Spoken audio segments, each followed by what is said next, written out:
बताऊं? ऐसे कैसे बताऊं? अब मुखिया जी तुरंत कुर्सी मंगवाए, क्या कुर्सी लाओ, बैठे, क्या बुलाओ सबको। तो सबको वहां पर आना पड़ा। सबकी पेशी हुई। अब मुखिया जी के सामने पहुंचते ही बुढ़ऊ मतलब ससुर जी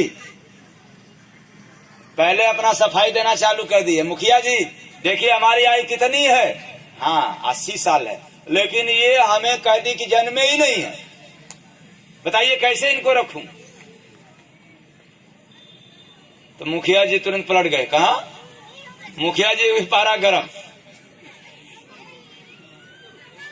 तो क्यों बेटी ऐसी कही हो? तो स्वीकार करती है बहू, कहती है जी मैंने कहा है, लेकिन किसके सामने कहा है? तो एक बाबा आए थे, उनके सामने कह दिए। तो कहे ऐसा क्यों कही? कही इसका राज जानना चाहते हैं, और आप लोग भी जानना चाहते हो तो जनाए, वरना आगे बढ़े। हाँ अच्छा तब ठीक है। मैं इसलिए पूछ रहा हूं कि इंटरेस्ट है तो बताएं। तो जब बहू कहती है कि इसका राज जानना चाहते हैं, तो फिर सबको बुलाइए। तो सभी आए, बेटा भी आए, सास भी आ गए, सभी लोग पेश हो गए। तो बोलो बेटी ऐसा क्यों तुमने कहा?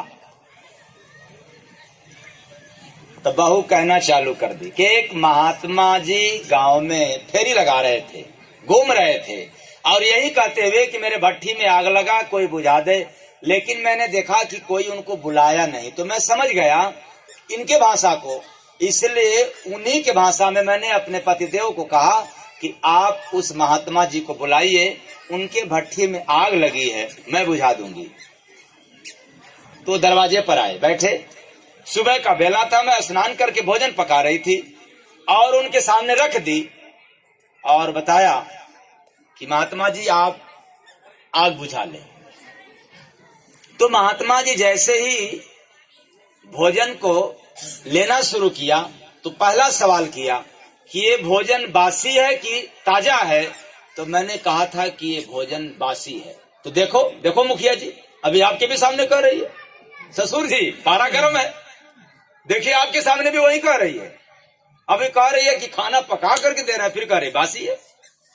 तो कह, तो सुनिए, महात्मा जी का जो पूछने का भाव था उसी तरह से मैंने जवाब दिया कि ये बासी है, अर्थात मेरी कमाई नहीं है, ये हमारे सास है और ससुर की कमाई है। आया कुछ समझ में बात? हाँ, आज भी कितने दूसरे पर ही आश्रित हैं, बासी। तो जैसे ही जब मुखिया जी ने सुना कि ये तो सास ससुर की कमाई का, इसलिए बासी बताई, ये पति की कमाई नहीं है, तब तो मुखिया जी का फिर मूड घूम गया। कारे बुढ़े कितनी लायक बहू है, और तुम कह रहे हो अरे वो तो ठीक है, लेकिन आगे तो पूछिए। क्या बेटी बताओ, फिर तुमने क्या ऐसी बात कहा? कहे सुनिए मुखिया जी, भोजन ले रहे थे और महात्मा जी ने पूछा कि बेटी बताओ तुम्हारी आयु कितनी है? तो मैंने बताया 12 वर्ष। तो मुखिया जी ने पूछा ऐसा क्यों बताया, तुम 12 वर्ष की हो? तो बहू कहती है जी कैसे हुआ? कहे आज के ठीक 12 वर्ष पहले मैंने किसी संत के शरण में जाकर के नाम दीक्षा ग्रहण करके दूसरी दुनिया में प्रवेश किया। आज से ठीक 12 वर्ष पहले हमारा दूसरा जन्म हुआ जी। उसके पहले का जो आयु था वो झूठ कपाट में चला गया, बेईमानी में चला गया, गलत रास्ते पर चला गया। उस आयु का लेखा जोखा परमात्मा के दरबार में, और इसके पहले वाले आयु का लेखा जोखा काल के दरबार में, इसलिए वह बेकार में चला गया। अब हमारा साकार में है, यही 12 वर्ष आयु की कमाई हमारे आत्मा के लिए काम आएगा। तब तो मुखिया जी कुर्सी छोड़ दिए। मुखिया जी कुर्सी छोड़ करके जमीन पर बैठ गए। कहे ये तो साधारण नहीं है बात। अब जिसका मुझे फैसला देना है, हम उसके ऊपर बैठ करके फैसला नहीं दे सकते, क्योंकि मैं खुद ही गड़बड़ हूं। तो मुखिया जी भी बैठ गए नीचे। आप लोगों को नहीं कह रहा हूं।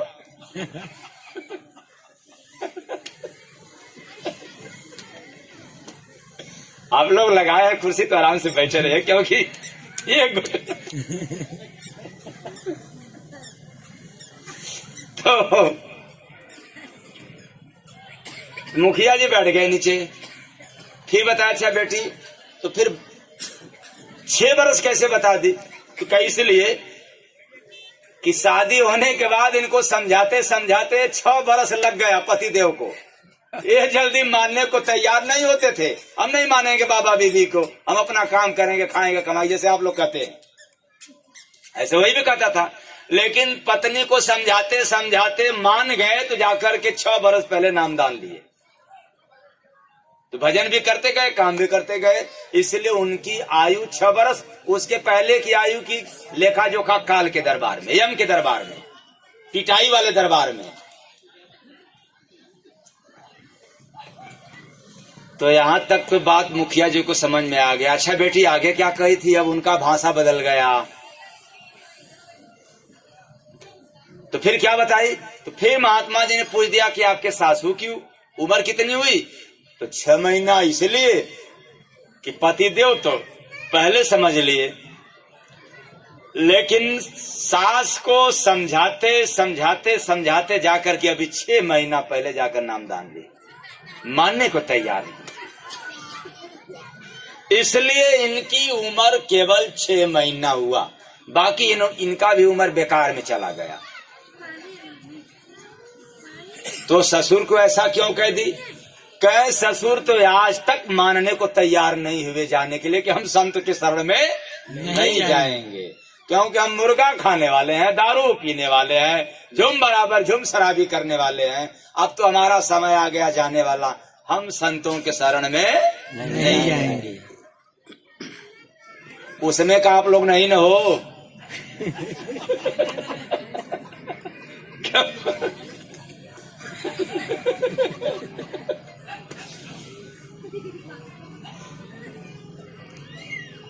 उसके बाद फिर मुखिया ने क्या कहा? कहा है बुढ़े, जल्दी से हाथ जोड़ो और इस देवी को अपने घर में लेकर के जाओ। और आनाकानी किया तो खैरियत नहीं है। हाथ जोड़ो, माफी मांगो। तो अब बहू कहती है कि नहीं नहीं नहीं मुखिया जी, ये आज यही होना था, इसलिए इनका कोई कसूर नहीं है। अगर आज के बहू अर्थात बिना संत के शरण में रही हुई बहू क्या कहती? कहती है बुढ़ा, जब तक घोड़े पे पांव पर गिरोगे नहीं तब तक घर में नहीं जाओ। भाई देवियों,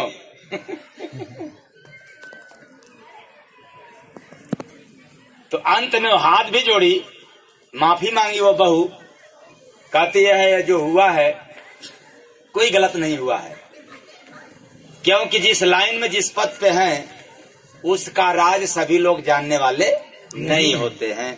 तो कहने का तात्पर्य है कि इसके पहले आप जितना भी अच्छा से अच्छा काम कर दिया, याद रखना यह काम आपको अंत में निकाम बना करके भेजेगा।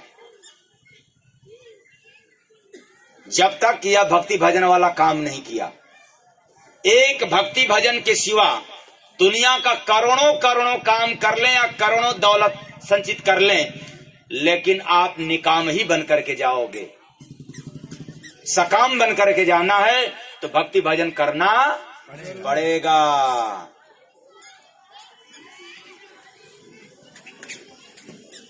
बिना भक्ति भजन से जितना भी काम कर रहे हो इस काम का लेखा जोखा आपको देना पड़ेगा काल के दरबार में। और जब भक्ति भजन जितना करते रहोगे इसका हिसाब काल भी नहीं लेगा।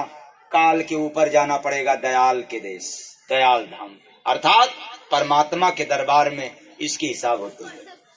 अब आपके ऊपर है काल और दयाल।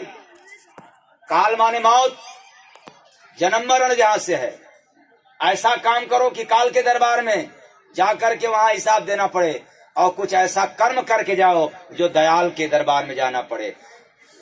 आपके ऊपर है, मर्जी चुन लें, काल वाला काम या दयाल वाला। कौन वाला काम? दयाल वाला। दयाल वाला काम। तो काल वाला काम तो अपने मन से किया जाता है। मन के गुलाम जो होते हैं, जो मन की गुलामी करते हैं, जो मन के मुताबिक चलते हैं, वो काल वाला काम करते हैं। और जो दयाल वाला काम है वो संत के आदेश के अनुसार चलता है। जिसके ऊपर मन का आदेश है वो काल वाला काम करता है, और जिसके ऊपर संत का आदेश है वो दयाल वाला काम करता है। तो मन भज प्रभु का